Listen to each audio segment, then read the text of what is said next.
जो करोगे वो दुश्मनी होगी। तो ये बिल्कुल पहले ड्राफ्ट स्टेज पे इतनी अच्छे विचार और फीडबैक और क्रिटिसिज्म मिल जाए तो सौभाग्य है।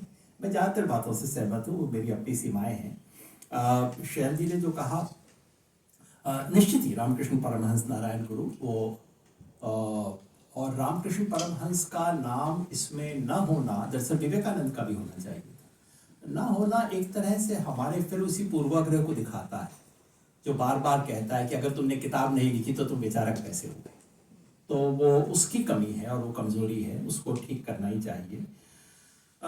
शायद मुझे श्री अरबिंदो के बारे में कुछ ज़्यादा पढ़ना चाहिए, लेकिन जो जिन विचारों के कारण वो जाने जाते रहे हैं, जो उनके मैच्योर विचार बताए जाते हैं, उसमें वो है गड़बड़ जिसका मैंने जिक्र किया।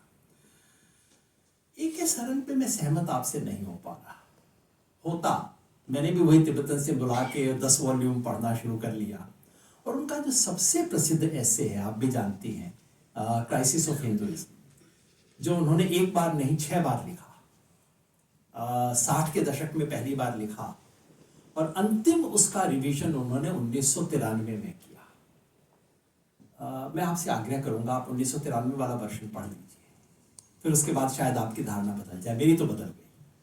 उसके बाद में एक जिस तरह, मतलब वो तो दिक्कत संघ परिवार की है कि लोग पढ़ते लिखते कम हैं, पर अगर वो उसको पढ़ लें तो उन्हें इससे अच्छा सामग्री मिलेगी नहीं जो A.K. सरन ने 1993 में लिखा है, और वो तो बीजेपी का नाम लेके लिख रहे हैं उस वक्त वहाँ पे। तो मैं काफ़ी हिल गया वो लेख पढ़ने के बाद, क्योंकि उनका सबसे महत्वपूर्ण लेख वही है। और उसमें दूसरी चीज़ वही है कि एक परंपरा के बारे में जो उनकी सोच है वो वही शाश्वत जड़ मेटाफिजिकल, और उसमें उनका एक समाजशास्त्री होने के बावजूद A.K. सरन जो समाज का जीवन, जो दैनंदिन जीवन है, उसमें उनकी रुचि कतई नहीं। ये मुझे बहुत हैरान करती थी बात। हो सकता है सीमित उसकी वजह से हो, बाकी आपकी सारी बातों से तो मैं सहमत हूँ। और वो जो अंबिका दत्त जी की बात है वो फिर शायद ज़्यादा और पढ़ना चाहिए। मैं उनकी बी औपनिवेशीकरण वाली जो पुस्तक है उस पर टिप्पणी कर रहा था। उसमें इस्लाम और मुसलमान का सवाल इस तरह से आता है जो मतलब जो पूरे, और वो कोई RSS बीजेपी के थिंकर कतई नहीं है। वो मुसलमान इस्लाम को बाहर नहीं रखना चाहते, लेकिन वो बिल्कुल साफ है कि वो जो उन्होंने जो ताना बाना उन्होंने बुना है उसमें ये खटास पैदा कर रहा है, उसमें ये आके विचार, वो तो किसी तरह से स्ट्रगल कर रहे हैं कि इसको कैसे शामिल किया जाए, ये उसका हिस्सा नहीं है, ऐसा मुझे महसूस हुआ। लेकिन मैं सहमत हूँ, ये जो विऔपनिवेशीकरण पे ये जो नई किताबें आ रही हैं, अभय दुबे जी ने लिखा है लंबा कुछ, मैं समझता हूँ ये बहुत महत्वपूर्ण प्रयास है, जिसपे हमें अपने आज के हमारे समय के सबसे बड़े वैचारिक प्रयास यही है। और उसी के कारण मैं मीरानंदा जी की बात से कतई और पूरी तरह से असहमत हूँ, लगभग 180 डिग्री दूर खड़ा हूँ। मीरानंदा जी का आरोप ये है कि भारत के प्रगतिशील लोगों ने जरूरत से ज्यादा डीकोलोनाइजेशन की बात की, इंडिजिनाइटी की बात की, जिसकी वजह से RSS और बीजेपी को ईंधन मिला और उन्होंने अपनी राजनीति खड़ी। ये बात ऐतिहासिक रूप से कतई गलत है। ये कहना कि लेफ्ट ने डीकोलोनाइजेशन शुरू किया, ये इस पूरी परंपरा का अपमान है। ये 100 साल से ये लोग लिख रहे हैं भाई। ये तो जो लेफ्ट के लोग जिन्होंने इस बातों को कहना शुरू किया, ये तो पिछले 15-20 साल का मामला है। तो पहला तो ये बहुत गहरी लंबी परंपरा है। दूसरा, समस्या लेफ्ट और प्रोग्रेसिव लोगों के साथ ये नहीं है कि उन्होंने डीकोलोनाइजेशन का चर्चा शुरू की। समस्या ये है कि उन्होंने चर्चा बहुत देर से शुरू की, बहुत अधूरेपन से शुरू की, आज भी वो उसको ठीक ढंग से अपना नहीं पा रहे। और मुझे महसूस होता है कि मीरानंदा जी की आवाज एग्जैक्टली उसमें है जिसपे मैंने M.N. रॉय को कहा था। ये समतावादी विचार की जो एक छोर है, जिसको मैंने मार्ग कहा था, हमारी शास्त्रीय परंपरा में इन चीजों को मार्ग बोला जाता है, ये मार्ग वाली परंपरा है। ये ये तो बिल्कुल मतलब जो होना चाहिए एग्जैक्टली उसका उल्टा है, ऐसा मुझे महसूस होता है। ये कहना कि इन दोनों परंपराओं में मूल वैल्यूज का अंतर है और इनका संगम हो ही कैसे सकता है, मैं सहमत नहीं इस बात से। ये बात जरूर है कि जाहिर है कोई अंतर तो रहा होगा, 100 साल तक अगर बात नहीं हुई तो कुछ तो अंतर रहा ही होगा, है। लेकिन इतिहास में हमेशा ऐसा होता है कि कुछ विचार अपने साथ घूमते घूमते अनेक ऐसी चीजों को इकट्ठा कर लेते हैं अपने बैग में जिसका उससे कोई मतलब नहीं होता है। समतावादी विचार ने वही किया। समस्या समता के विचार में और देशीय चिंतन के विचार के बेमेल की नहीं थी, बल्कि समता के विचार ने अपने साथ जो सार्वदेशिकता और आधुनिकता का पूरा बैगेज उठा लिया था। समस्या एक्सेस बैगेज की थी, समस्या मूल विचार की नहीं है। एक्सेस बैगेज को आप छोड़ दीजिए, वो भी छोड़ दें, इन विचारों में संगम संभव ही नहीं है। अगर आप राम मनोहर लोहिया को पढ़ें तो आप जानेंगे कि ये संगम अनिवार्य है। सलन जी, आपने जो कहा, फिर मैं ज्यादातर बातों से सहमत हूं और इस स्टेज पे ये बातें सुनना मेरे लिए बहुत उपयोगी है, ताकि मैं इन सब पे ध्यान से सोच पाऊं। सच ये है कि मैंने संगम शब्द को कभी भी इस तरह से नहीं पढ़ा जैसे आपने कहा है, मगर आपने कहा है तो सोचना चाहिए। मैंने उसको एक अंग्रेजी में अगर अनुवाद करूं तो मैंने संगम को एक कॉन्फ्लुएंस की तरह देखा है। मैंने कभी भी उसे एक कैनी बॉल और उसको दबा देना और वो कर देना, खा जाना वाला जो होता है, या एसिमिलेशन वाला सेंस, मैंने इस शब्द को उस तरह से नहीं पढ़ा। लेकिन आपने कहा है तो मैं अब जरा और ध्यान से देखूंगा कि इस शब्द, क्योंकि शब्द का अर्थ भी होता है, अर्थ से गहरे उसके निहितार्थ भी होते हैं, सुझाव भी होते हैं, तो सोचूंगा इस पे। अभी मैं समझ नहीं पा रहा हूँ इस बात को पूरे ढंग से। दारा शिकोह का टेक्स्ट है समुद्र संगम, जो आप कह रहे हैं कॉन्फ्लुएंस ऑफ ओशंस। जी जी, समुद्र संगम वो कह रहे हैं जी।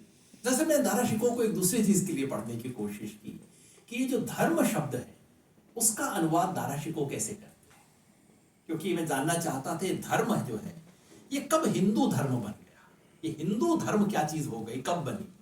दारा शिकोह को कहीं नहीं लगता कि इस धर्म शब्द का हिंदुइज्म से कोई भी संबंध है। धर्म राइचुअसनेस है दारा शिकोह के लिए, कई बार लीगल उसमें ट्रांसलेट कर रहे हैं, कभी भी वो रिलीजन नहीं समझते हैं।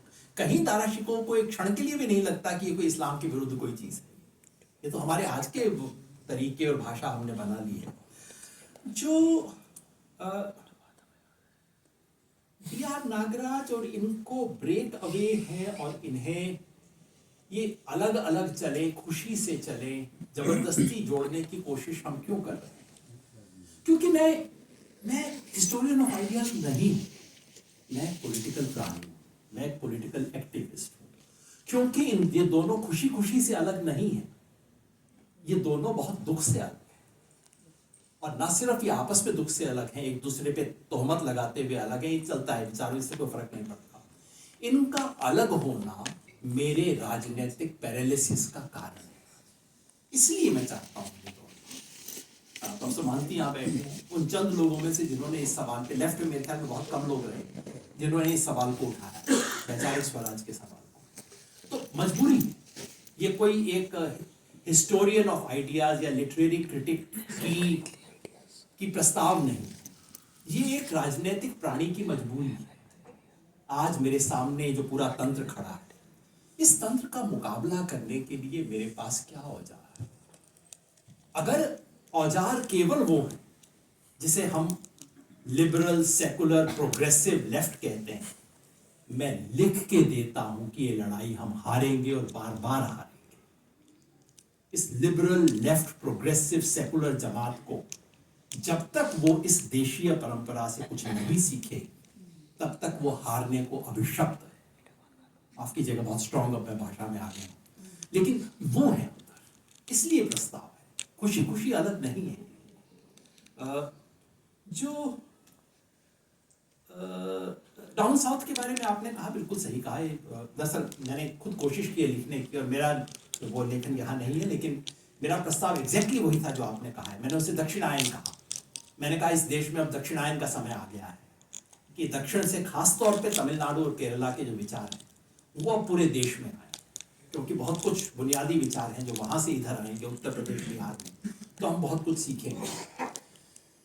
जो पेरियार की विरासत है नारायण गुरु की विरासत से संबंध बनाना मेरे लिए अपेक्षाकृत आसान है। पेरियार की विरासत बहुत कॉम्प्लेक्स विरासत है। कोई भी बड़ा थिंकर कॉम्प्लेक्स होता ही है, तभी वो बड़ा होता है। उससे सीधे सपाट तरीके से संबंध बनाना मेरे लिए आसान नहीं। तो इसलिए नहीं कि मैं अपरिचित हूं, बल्कि इसलिए कि मैं असमंजस में हूं कि इससे कैसे रिश्ता बनाऊं, क्योंकि उसमें बहुत कुछ है जिससे जुड़ना काफी कठिन है। लेकिन मैं मान के चलता हूं बड़े थिंकर्स हमेशा कठिन होते हैं, जरूर ऐसा कुछ करते हैं। लेकिन आपने कहा है तो मैं इस पे थोड़ा और सोच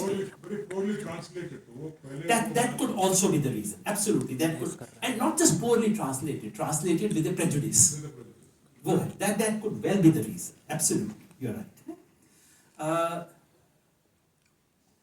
और जी, जैसा मैंने कहा कि बातचीत की सोच की शुरुआत में ही इतना कुछ